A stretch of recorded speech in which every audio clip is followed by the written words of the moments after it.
100 жаңа есімнің жеңімпаздары анықталды. Жобаға қатысу үшін 3000 адамнан өтініш түскен.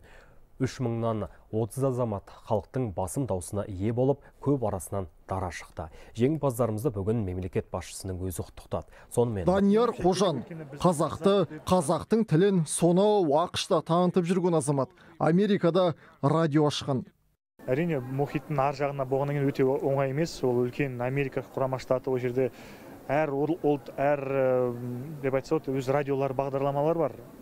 Енді біздің Қазақтайым бағдарламасы ол болса, танымал Freedom FM радиосына ашылған қазіргі уақытта 2 сағаттық бағдарламамыз. Мені қазір қолдап жатқан өз қазақстандықтар, өз американецтер, олар болса өте қызық болып жатыр. Біздің қазақ еліміз, біздің қазақ әндеріміз, дәстүрлеріміз. Осы уақытта біз 22 наурыз күні наурыз мейрамын ұйымдастырып, Қазақтайыммен бірігіп, бүкіл 200 қазағымыз жиналып Филадельфия қаласында керемет кеш өтті.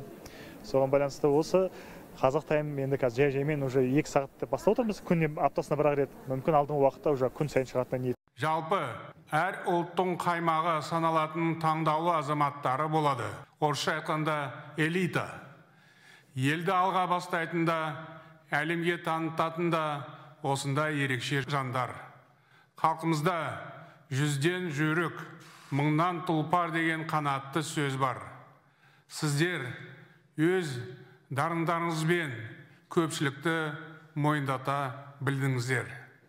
Мемлекетімізді өркендетуге айрықша үлес қосып келесіздер. Қазақстанды басқа елдер өздеріңіз арқылы бағалайды. Сіздерді біздің мемлекетіміздің мақтанышы деп айтсақ артық болмайды. Данияр Қожан қазақ тілінде радио бағдарламаны Америкада ашқан.